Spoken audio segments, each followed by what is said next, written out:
Welcome, everyone. We are just waiting for more people to file in, and we will begin spaces in just a few moments. In the meantime, shout out to everybody who went to Austin. We had over 50 people there representing Secret Network, and it was super dope. I believe we had over 60 people from the network on the ground. It was. I totally agree with you, Eric. It was an absolutely incredible showing and force. We're just waiting for Shahar to log in, and he will MC this affair. So thanks everyone for being so patient. We'll begin in just a couple minutes. Well, we'll just begin the program anyway. We're already a few minutes in. I just want to welcome everybody to this very special Secret Spaces. We've got Secret Labs on board with some very exciting news about CosmWasm.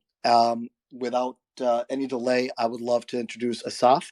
Asaf, please introduce yourself and let us know a little bit about what's going on, and please feel free to introduce the rest of the gang. Yeah, hi guys. I'm Asaf Morami. I'm a blockchain engineer at SCRT Labs for the past 3 years. Before that, I was doing cybersecurity work in the Israeli military, basically defending against nation states. But yeah, right now I'm working on blockchains, working on privacy for Secret Network. Working with Ruven, which is fun. So I'll pass the torch to Ruven. Hi. So I have a very similar background to Asaf as well, and after the army period, I also worked in some cybersecurity related companies and startups in the field. And I've been working with Enigma and Secret Labs for last, I think, almost 3 years, something like that. And these days, I'm one of the core Rust developers on the team. Asaf, if you want to get started, just kind of give everyone some information, let everyone know what's going on. We're still trying to get Shahar on board, and as soon as I do, he can just jump right in. Yeah, so basically for those who are not familiar with Secret Network, it's a layer 1 blockchain with smart contracts, but the main difference compared to any other smart contracts platform out there is that smart contracts on Secret Network are completely private. So inputs and outputs and the state of contracts is completely private, and that opens a whole line of new possibilities for Web3 applications. Sorry, I lost my train of thought. So basically a whole new line of applications. So for example, on DeFi applications, you can have private trades on AMMs, and trades are front line resistant, and position on money markets are private, and liquidations are private, and stuff like that. And you can implement gaming applications that are not possible anywhere else because you have privacy. So you can implement games of incomplete information, like, for example, poker is the classic example, where you have a private hand until the end of the game where everyone reveals their card. So up until the end of the game, you want your hand to be private, and you want the deck to be private. And stuff like that. Ruven, do you want to give more examples, maybe? Yeah, sure. I think the card game example is worth emphasizing that even if you're doing this like on a game server, like on a classic architecture, like a classic game architecture, you still you have to trust the house. Right, like whoever's running the game has the option of seeing your hand, seeing exactly what you're doing. Secret Network allows you to build applications where you actually don't have to trust anyone. Like you don't have that weak link where someone managing the game or someone that's like tracking the game in various clever ways, they can't look over your shoulder unless you explicitly reveal some information. And that applies to card games, but also to various applications of secret messaging or applications of like file storage. For example, we have Jackal doing some interesting things with that. NFTs. Yeah, NFTs, exactly. We have some interesting projects applying for grants or already in development, doing various combinations of real life applications that use like various critical components as secret, like implement various critical components as secret network components, as secret network contracts, because they are then able to guarantee to their customers, hey, we can't, look in your bag. We can't see what your personal information is, but we can guarantee that it's being processed correctly and fairly. So there's like a whole range of new applications that are gonna probably start showing up on the market in the next few months, or probably like something like that, which should be very interesting even outside of DeFi. And if I might say something real quick on top of that, Reuven, there is at least one card game example live on mainnet. It's called Secret Dreamscape, and myself and my co-founder Danny, the Digiline team, built it. It was funded by the community pool, and anyone who's interested, it's a multiplayer game. It's kind of like a mashup of Scrabble and poker, and it's a live mainnet example of everything that Asaf and Reuven just talked about. Yeah, thank you for bringing that up. I forgot about it, but it didn't come up in my train of thought. But definitely, it's a really fun game. You should check it out. Thanks. So hi everyone. Sorry for being late. Just Twitter could be a bit difficult sometimes. Thanks for chiming in, Gino. Would love you to kind of introduce yourself and the Digiline team, and let's get started on how the next upgrade could help make even better products. Yeah, thanks. Thanks, Shahar. So yeah, my name is Gino Bernardi, and my co-founder is Danny Morabito. He's listening in here under the Digiline account. We introduced ourselves to the network early in the year, and we built, as I just mentioned, an on-chain game, trading card game called Secret Dreamscape. And after that game was finished, we then went on to submit a grant to SCRT Labs, which was funded to start building the Secret Network IDE. It's a all-inclusive integrated development environment for building, deploying, and instantiating secret smart contracts, both on testnet and mainnet in the future, also on your local net. And we hope to continue to build a really high quality, best-in-class developer tools, starting with Secret Network, and make it the best blockchain development experience for every developer, smart contract developer. Very cool. I hope you're feeling right at home with the Secret community. Asaf, you want to take us a bit deeper on what's coming next, CosmWasm 1.0, and how will that benefit the development team that built on Secret? Yeah, sure. So CosmWasm is basically the smart contract standard for Cosmos chains, and for the past almost 2 years, we've been running with CosmWasm version 0.10, basically since September of 2020. And it's a bit outdated. It's functioning well. We have a lot of apps already deployed on Secret Network with CosmWasm 0.10, but it's starting to show its age a little bit. And for the past 2 years, the CosmWasm team, they have been developing new features and adding new cool stuff to their standard libraries and to their runtimes, and we want to take advantage of that.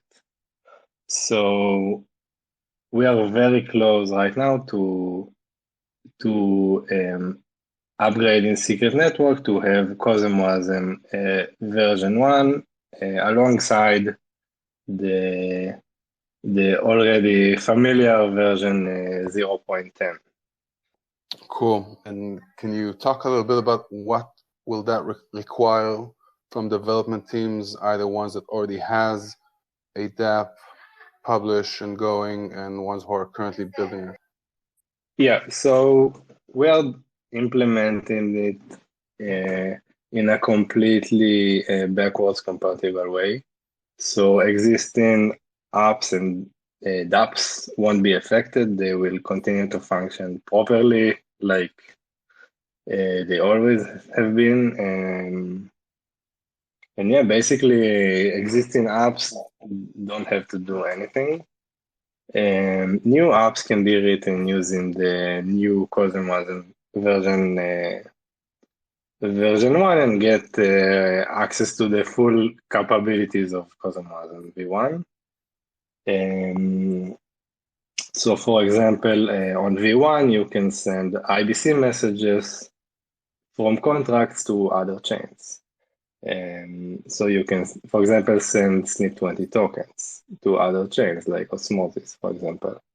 There's a more ergonomic way of sending messages between contracts. You can sort of like try and catch behavior, but for contracts, a contract can invoke another contract and then receive the answer of that call, which is not possible with our current version of CosmWasm. And yeah, basically just an overall better developer experience and better standard library, better tooling and stuff like that. So quality of life improvements. Cool. And no hard commitment, but do you want to say anything about the timeline? Yeah. So we don't have a concrete timeline as of now. We are hoping to have a working local secret Docker image maybe next week with most features. We're planning to do multiple testnets. So maybe have the first one in early July, like in 2 weeks, maybe 3 weeks. And mainnet hopefully by early September, maybe sooner if the testnets go well. But no concrete timelines. Yeah, we're not gonna hold you accountable for that. Everybody knows we're trying our best. So, Reuven, just a second before we jump over to you, so you can give us some updates. Eric, how's it going? Can you give us a little bit of background? How's it going for Hydro? How do you guys are anticipating this upgrade? Does it affect you at all? Would love to hear. And people from the audience, feel free to chime in, send us a request. Would love to get some questions or feedback. We're here for exactly that. What's up, Shahar? Thank you. Yeah, it's an honor to be here amidst the legends of Asaf and Reuven, who are doing a wonderful job building all this out. And I'm representing Hydro at Dro_DAO here on Twitter. And well, I mean, we're stoked for this upgrade. I mean, all of the applications are, especially any that have SNP20s that would like to get listings on external exchanges or better utility with cross-chain utility. And on Hydro, it affects us a little bit less than some of the other dApps. Of course, the rollups and the runtime will help a lot, especially with previous application rollouts halting the chain temporarily. So all the infrastructure upgrades, runtime upgrades, and whatnot are going to be fantastic. And I know other applications will need it for their kind of staking derivatives that they're using with multi-chain integration. We actually don't for that because we don't plan on the derivatives leaving Secret Network, and all the contracts will actually be on Secret. We'll be using batching, and since they're on Secret, it actually makes the derivatives themselves private, which is going to be pretty neat. Like all the staking and utility, not just, the token's private, but a lot of people will be fully doxed as they mint them. So we won't need Wasmer for all of that, but we're stoked for the future stuff that we're able to build to be able to do that, and just the overall health of the network as we expand incredibly rapidly. Every single day we see new applications being built on Secret Network, and everything going around as people are talking about the public liquidations of giant companies because everything's on public blockchains, really showcasing the need for it.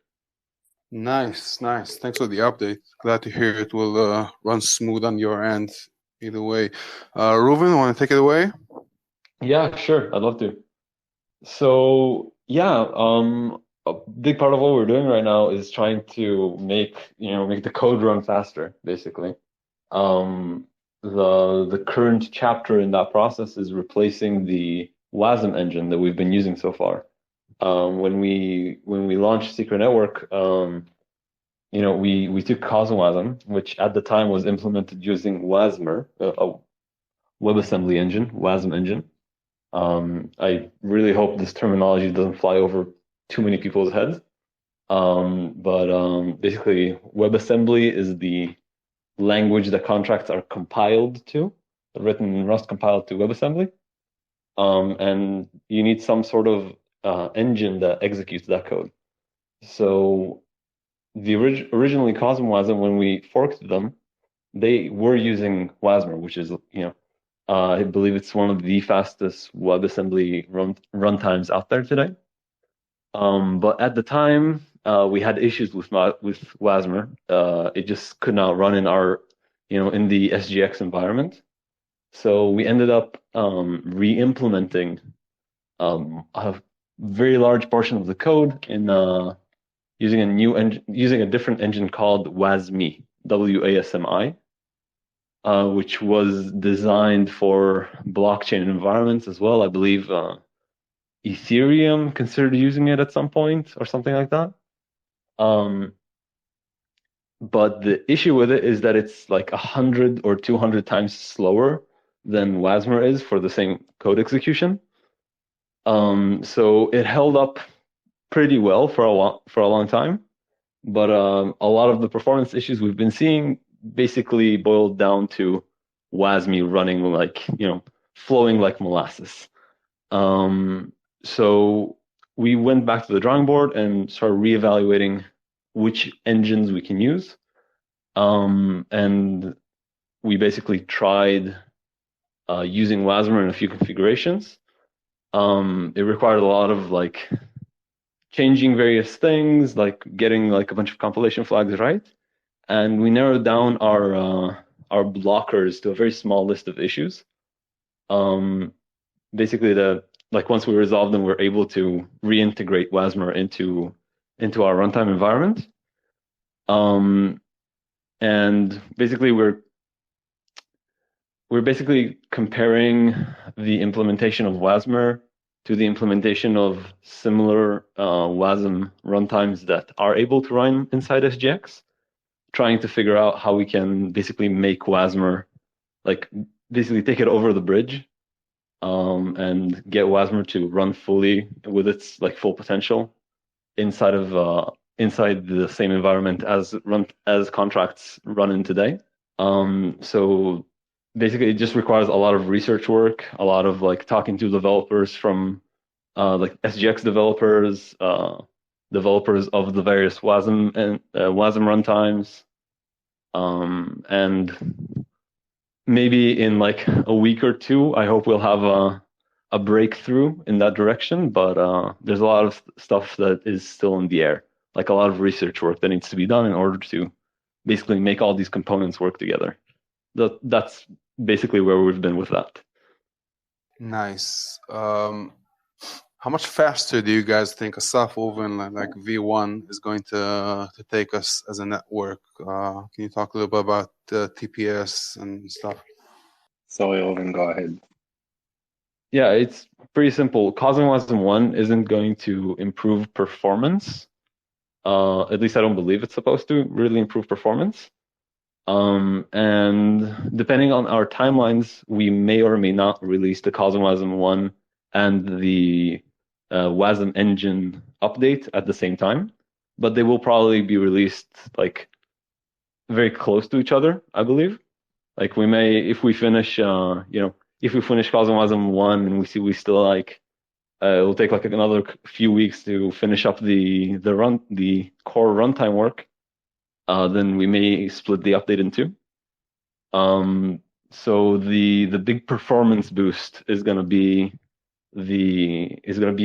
like one set of features, and the improvement to like usability and contract, like authorship and just general runtime features. That's its own project that Asaf and Lior have been leading.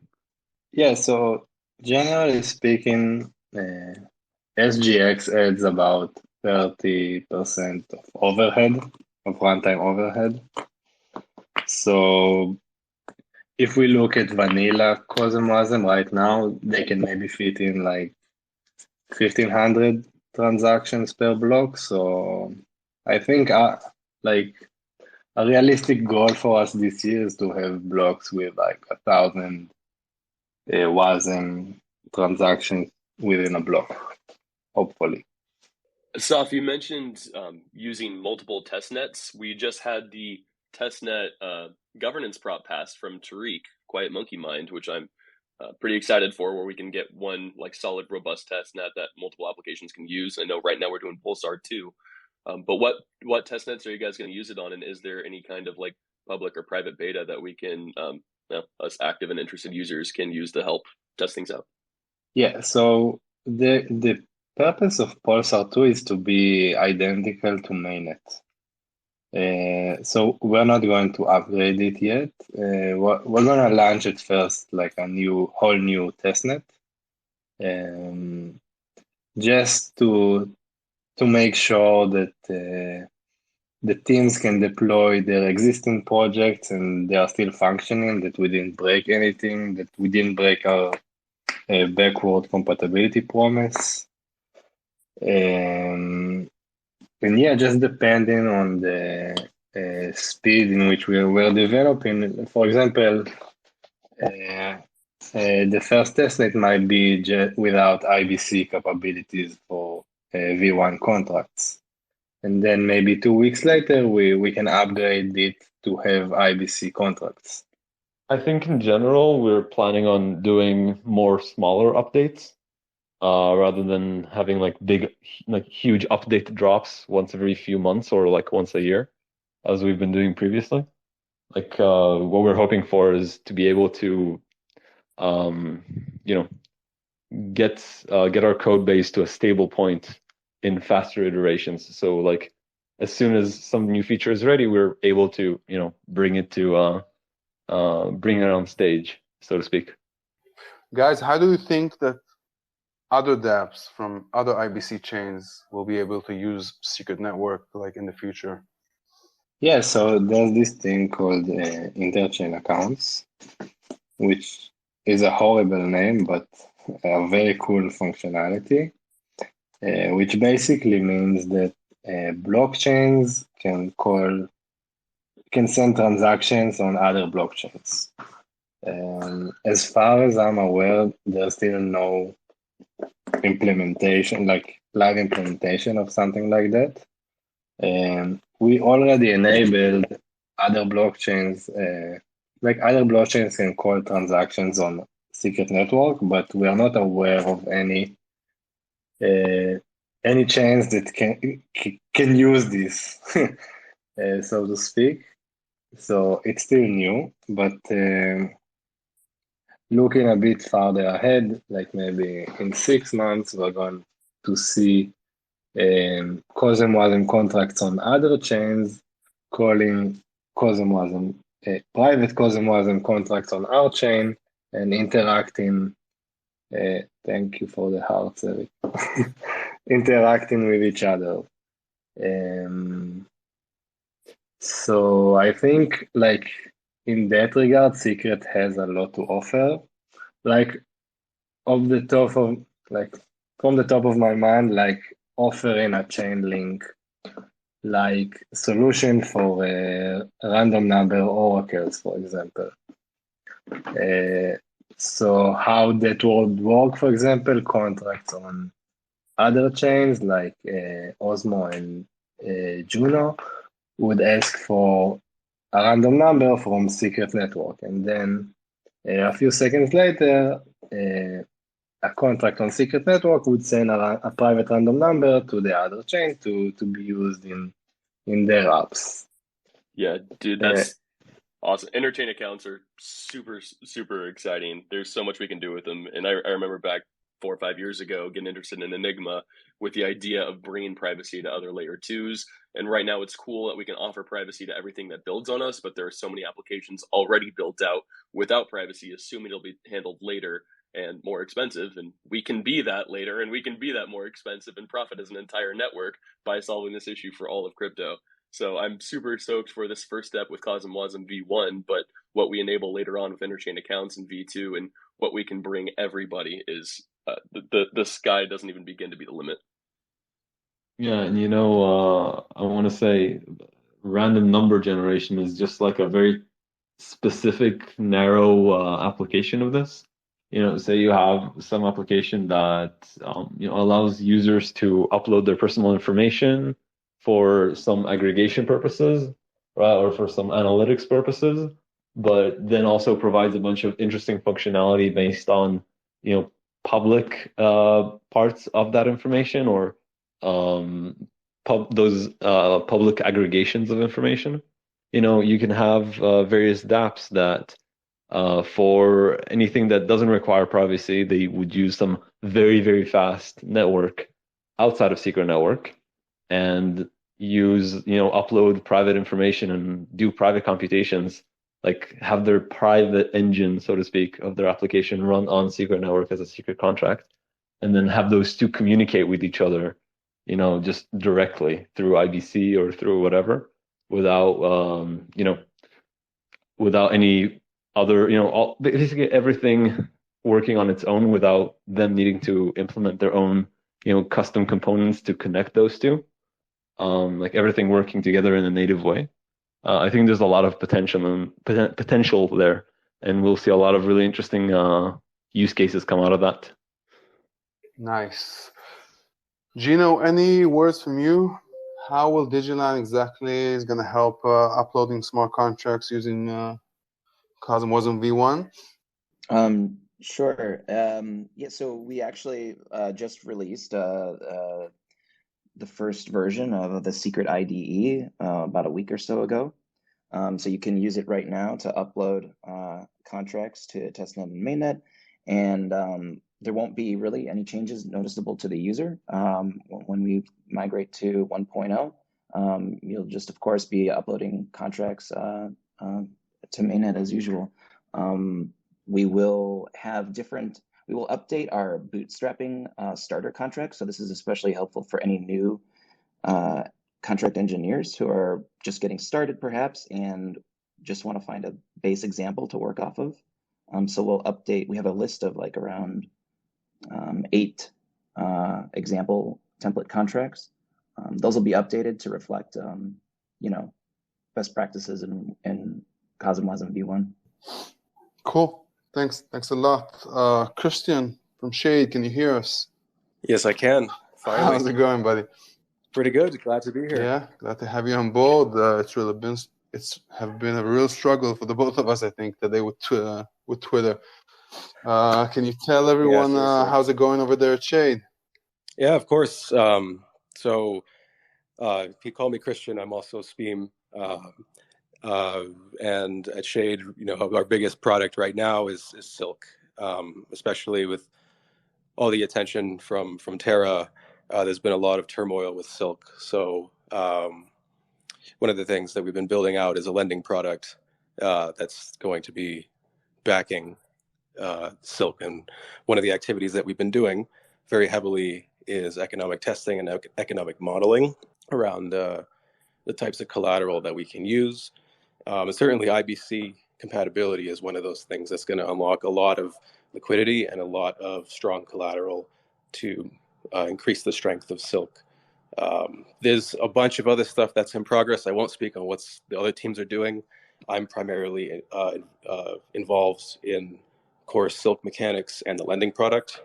And yeah, we're doing pretty well. We're looking to line up launch roughly around the time of the CosmWasm launch. So that's a little bit of alpha. Nice. And how are you guys integrating with the IBC? One of the things, like I mentioned, the unlocking a lot of liquidity. So obviously, with Secret Network, it's only one network, and the DeFi ecosystem here is pretty new. There's not that much liquidity, and the liquidity it's the lifeblood of DeFi, and it's also the deciding factor for how much Silk we can actually put into circulation. So by unlocking the rest of the DeFi ecosystem through IBC, we have access to all this other liquidity. So like a specific way that we can use it is,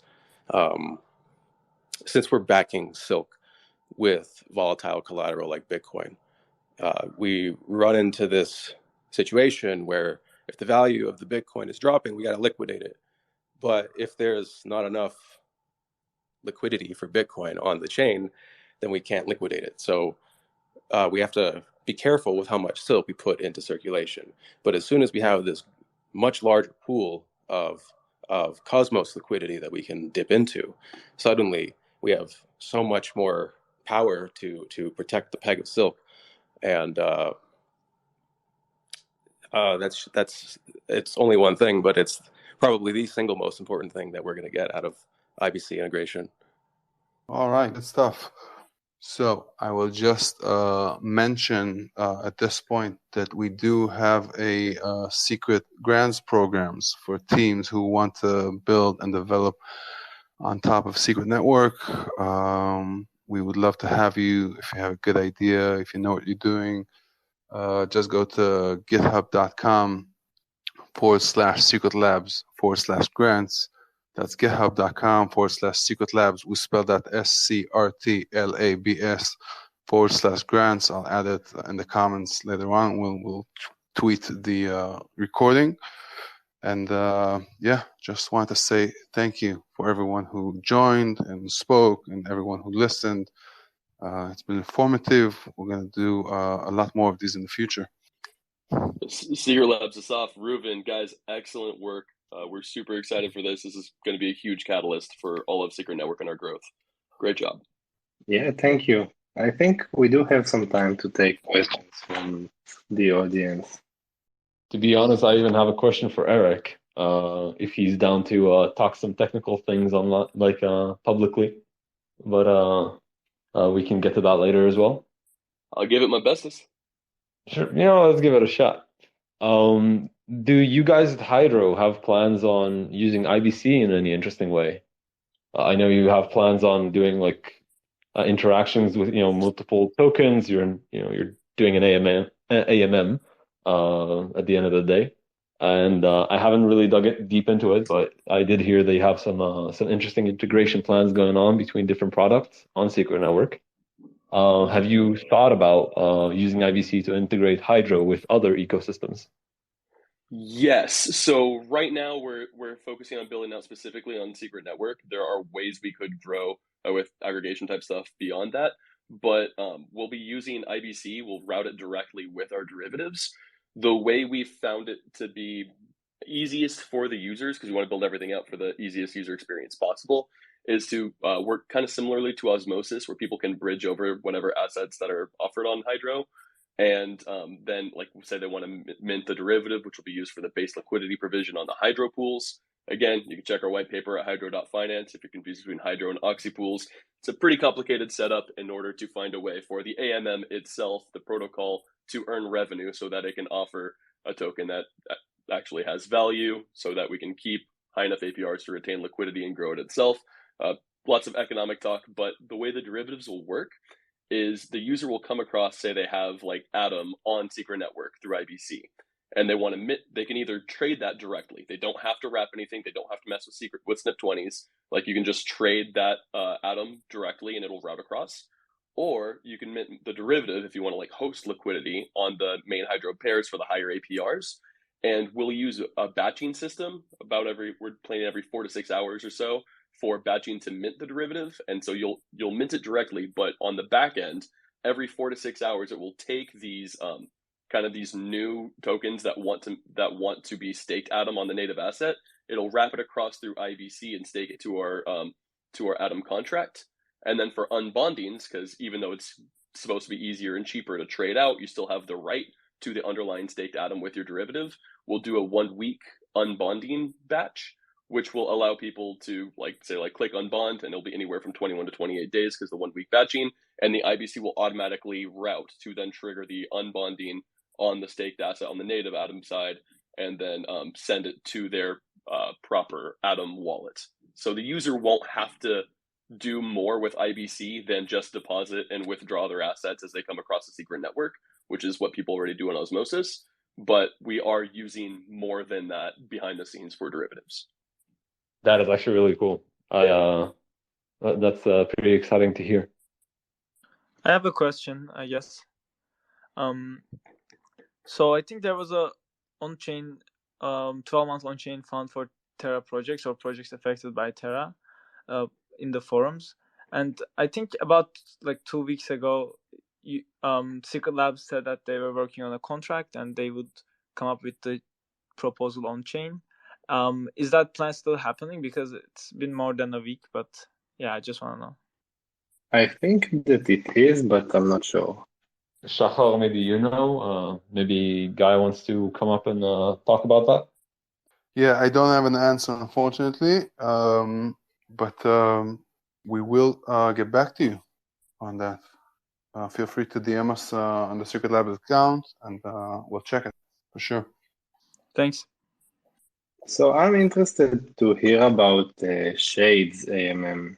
You guys advertised, published on Twitter, that you're going to have an AMM with special feature, I think, to support the peg of Silk. So if you can share, I would like to hear more details about it. Let me think about what I can say, because I know that we only just announced it. But forgive me for being vague, but I guess all I'll say is we have a way of roughly controlling the balance of pools using a novel slippage curve that can be adjusted by the protocol to incentivize trading in certain ways. I'll leave it at that. Wow, that sounds cool. Yeah, it's a really new product, and I'm not the one on the Shade Swap team, so I don't want to speak too much about them. But from what I've seen, I can say it's a very cool AMM. I'm really looking forward to it, and I think it will add a lot of value to the whole Cosmos ecosystem, not just protecting the Silk peg. Whatever it is, honestly, good luck. That sounds really cool. Anytime someone builds something new on Secret, it's like, oh, awesome! I'm gonna read all about it. Also, I guess I can. If no one's asking a question, I can ask. Has SCRT Labs ever considered implementing some kind of a signed queries, just something specific to a secret network, so that you don't need to have any kind of viewing keys or something like this, or permits?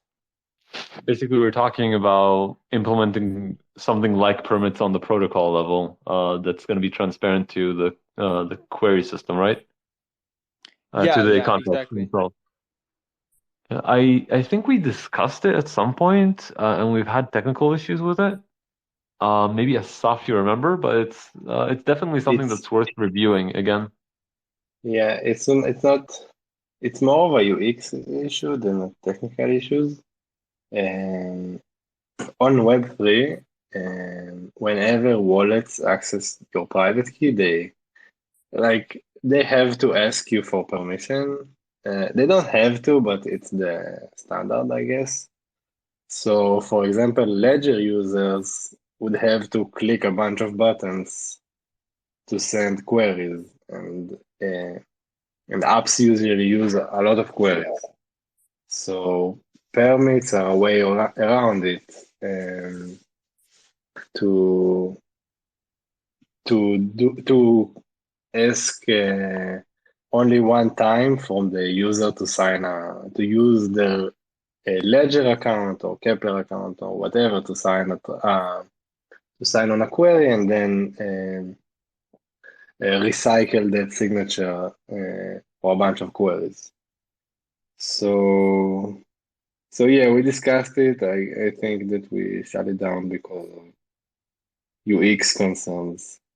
But yeah, that's a good point and a good idea. Meanwhile, I know a lot of applications are making easier things for users. I know we've done just manual contract viewing keys, but I know Shade and other ones are doing really cool things with permits that should make things easier. And we at Hydro have made a viewing key manager that will use viewing keys and structure them underneath each other with transaction logs. So we talked recently about the acquisition of Crypto Clerk, so that users will have all of their history in one place, all set up. So it'll the user experience on Secret Network is going to get much, much better, as it has to, in order for us to properly scale. Yeah, that's the issue with privacy. Sometimes it comes at odds with usability.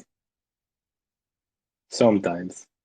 Privacy is honestly like a helium balloon, like the tiniest hole and there's a leak. That's not a good analogy. Ethereum's the Hindenburg? What? Yeah, exactly. I mean, kind of. Ned Space, you had a question, and then Trivium. Hello, can you hear me?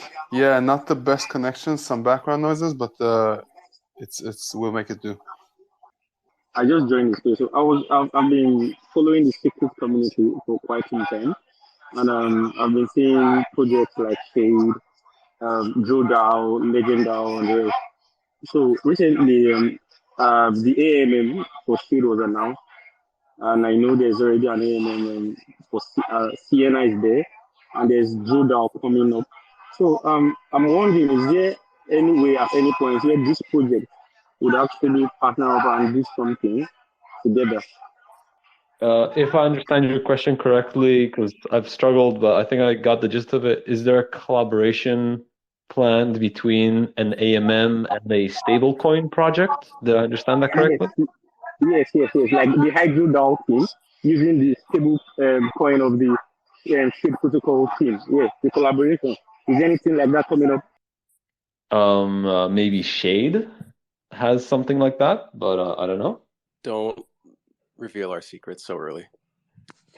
I'm not revealing anything. I'm just making educated guesses. We all know what you guys are about. So basically, the answer is stay tuned. Okay, all right, thank you. I was thinking this. Yeah, we're gonna incorporate UST very heavily. No, it's a fantastic question. More stables are coming out, which are really cool. I know at Hydro we've mentioned that we are agnostic. We just offer the one-to-one trades for dollar peg stablecoins, which is pretty cool. So we'll see what we feel is safest and who offers the best deal and what the community really wants to have featured for stablecoin liquidity, and we'll make the routing super easy and useful. But yeah, if there are secret network stablecoins or whatnot, it's always nice to promote in-house. Trivium, you got something? I actually was, so I'm not here to ask a question. I was invited to speak, but I just showed up late. I got stuck in traffic. Dude, you should just speak. Watching you just go to town in Austin, you were the #1 evangelist for Secret Network, dude. You absolutely killed it. So yeah, I just want to listen to you, man. Oh, thank you. I mean, I don't have enough context for what's been said so far because I just got here. But yeah, so CosmWasm 1.0 coming out, very exciting. We're working on documentation, as some of you guys may know. And then as soon as, we get the full list of like how everything is going to work, I and the other people working on documentation are going to ramp that up. We're going to sprint through that and then use that to onboard as many developers as possible and get some exponential growth going. So yeah, that's the rundown of the very first thing that we're going to do. My first priority with CosmWasm 1.0. I hope that was on topic. Dude, this space is about LegendDAO, What? Absolutely fantastic. It's important we get awesome documentation, and you guys have been doing a wonderful job in setting that up. We need to not only scale our community and scale the applications, but scale our developer community.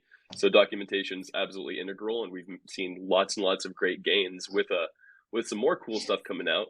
I don't think people have seen a lot of teasers about Secret University yet, but yeah, Secret Network is building and expanding rapidly in absolutely every facet, and it's a wonderful time to be here. Absolutely. It's going to start being exponential as soon as we update and, finish. Once we make developer onboarding a little bit more streamlined, I think that's really, one of the big things that's been holding us back so far. People they go for the path of least resistance. And, unfortunately right now with, Ethereum having been out for so long with all their tutorials and documents, they're the path of least resistance. But, we can close that gap with hard work and determination. I also think in Austin and other places, Trivium is pushing for a lot of enterprises to come on board as well, right? At least trying. Yes, that is correct. We're working very closely with BizDev as well, and we're trying to make a streamlined, kind of like an entrance ramp or an incubator for enterprises to come in, learn how to build on Secret Network. We're going to help them get started, and hopefully we're going to see some pretty big things from that. Wow, that's amazing. Just wanted to give Mello the stage for a sec. Yeah, go ahead. Sorry. Hey guys, what's going on? So I've been following Secret Network for a minute, and I finally got a chance to catch you guys in a space. And I also wanted to know, where do you guys talk on normal basis, get information from aside from Twitter? Is there, you guys have a Telegram chat? Because I'm only been catching you guys on Twitter at the moment. Telegram and Discord. We have, I think, a little bit over 7,000 rooms on Telegram. No, we're super involved. You can find every specific niche if you want to talk price, if you want to talk just with a community, if you want to talk with any of the individual dApps. Every dApp has at least one independent room. Plus Discord, we all have our own Discord servers. We have committee meetings for the community every weekday, really, on the Secret Network Discord. So I'm sure the links are on the regular site. The site for Secret Network is SCRT.network. So do I hit blog or media? Because I did try to look. So I go to get involved and stuff like that. Scroll to the bottom of the homepage on SCRT.network. Oh, I was in the resources. Bottom left-hand corner. Okay, gotcha. Okay, I was in resources. Yeah. Sorry. On the homepage at the bottom, they have the little crab for Discord and the little paper airplane for Telegram. So they have all the socials there. Yeah, if you're looking for something specific, DM us here, and we'll make sure you find it. Okay, so I'm in the Telegram now. Find it. Now, I just want to make sure I got full understanding of, aside from the dApps and everything, the whole Secret Network itself. You guys build basically bridging tokens or assets from Ethereum, Binance, EVM chains, and then we can come into the network and then exit privately, right? That's one application that can be enabled if that's your focus. It's not quite that easy, but I mean, Secret Network itself is like Ethereum. It is its own smart contract platform where the smart contracts themselves are private. It is not a chain that's focused on bridging. It is not a chain that's focused on transactional privacy. It's focused on applicational privacy. So, it's the privacy with the dApp and these smart contracts, not for the public. So the blockchain will still be public ledger. 100%. So yeah, the secret token itself is public. The contracts themselves are private. So it's like if Monero is private Bitcoin, Secret is private Ethereum. But yeah, right now we're specifically talking about the new upgrade that's going to allow us to work much better with the rest of IBC and the Cosmos ecosystem. Okay, and so the part where it says by default, or sorry, not by default, it's something about by by something you can Private by choose? default, we can program in transparency, such as viewing keys to see your own balances. Like you can make public what you want to make public. It's just harder to go from public to private than it is from private by default to make things public. Okay, and these aren't with dApps, like not with the secret network itself.